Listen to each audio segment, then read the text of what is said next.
Hi guys, welcome back to my YouTube channel, and today we're going to be making peanut butter banana muffins. It's going to be delicious. So the things you will need are 2 bananas. They need to be very, very ripe and they're medium size. 2 bananas. Some peanut butter, of course. Some chocolate chunks, dark chocolate, vanilla extract, maple or agave syrup, baking soda, some eggs, and last but not least, honey, normal honey. So let's get started. Okay, so the first thing we will be doing is adding our bananas to our bowl and mashing them by hand. So I'm just taking off the peel right now, cutting it in half, just so it's easier to mash. And moving on to the next banana.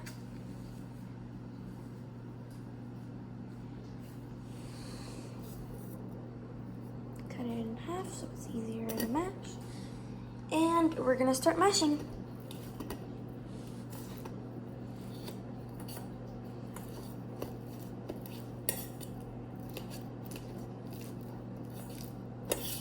See you guys when I'm done.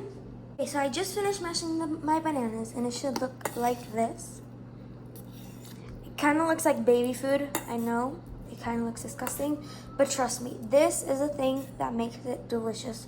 Ripe mashed bananas.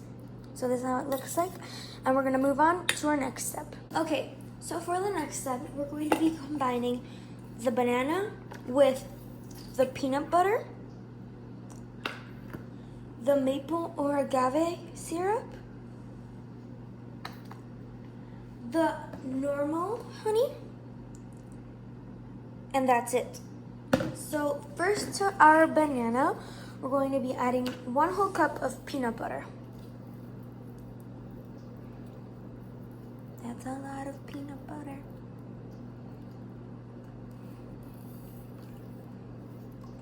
This is going to be replacing the butter, if you want to be a little bit healthier.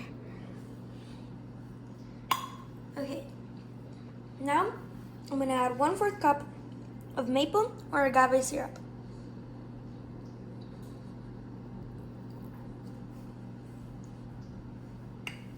And last but not least, I'm going to add 2 tablespoons of regular honey. In this case, when I'm using normal honey, I like to spray my tablespoon or my mold with coconut oil or any other non-stick cooking spray. This is for the honey to come out easier. Just a little bit, and then just spread it all over, just like this. So now, what I'm going to be doing is adding 2 tablespoons of honey.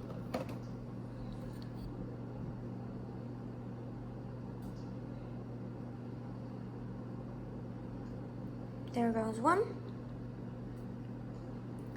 And this is just so much easier because the honey doesn't stick that much to the tablespoon or to the thing that you're using.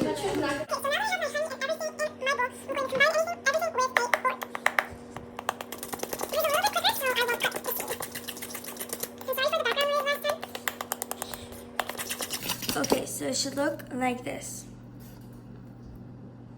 Kinda, almost like when you're about to finish making some slime. Almost like that, but like a peanut butter color. So like that.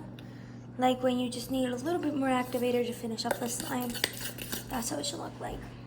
Now we're gonna add the rest of our ingredients and move on to the next step. Okay, so now that I've combined everything, we're gonna add the rest of our ingredients, which is 2 eggs first. Make your eggs and add them to your batter.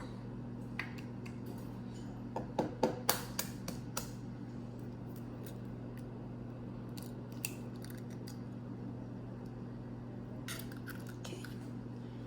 So now I'm I'm gonna go wash my hands and we're gonna keep going with the ingredients. Last two ingredients are 1 teaspoon of vanilla extract.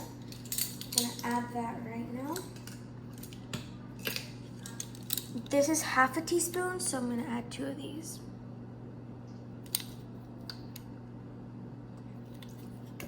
Okay. And you're gonna add 1 whole teaspoon of baking soda. I have some baking soda here and I'm gonna add it.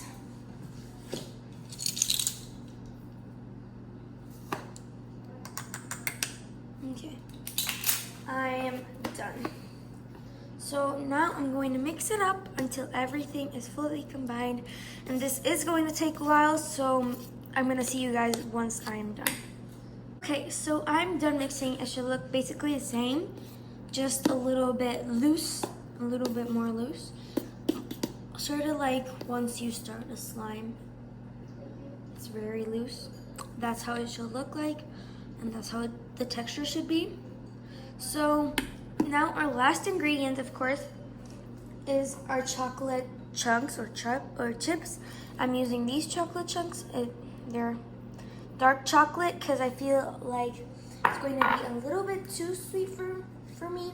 So I decided to add dark chocolate. You can add milk chocolate, semi-sweet chocolate, any chocolate you want. And I'm just gonna fold that in. What I like about this recipe is that you don't have to use a lot of cooking materials. You just need to use a bowl and a fork.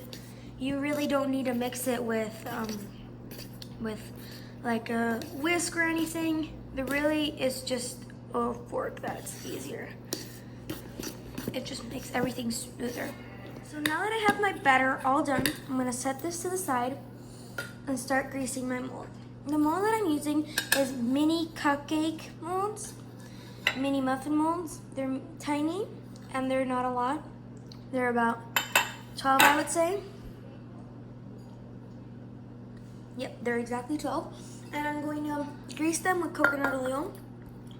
This is always my go-to, of course, for anything that doesn't require parchment paper. This is always my go-to because it's so easy and it tastes great with practically any dessert for me. So I'm gonna grease these molds and I'll be back once I'm done. Okay, so now that I have my molds all ready to go, I'm gonna use this little tiny scooper to scoop batter in each of them. So I'm gonna get my batter and scoop some batter into the molds. What's good about this is you only need 1 scoop.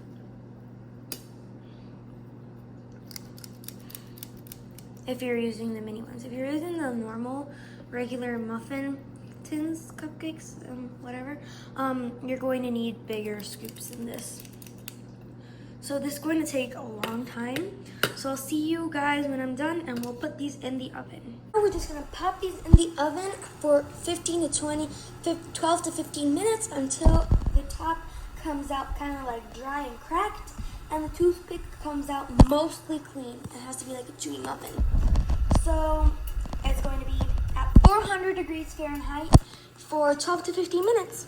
So see you in 12 to 15 minutes. Hey guys, so this is the final product. As you can see, they're really cute, really tiny. And let's try them.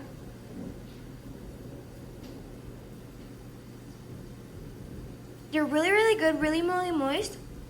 And the peanut butter really gives it a really nice touch. It's really, really good. So, yeah, this is it.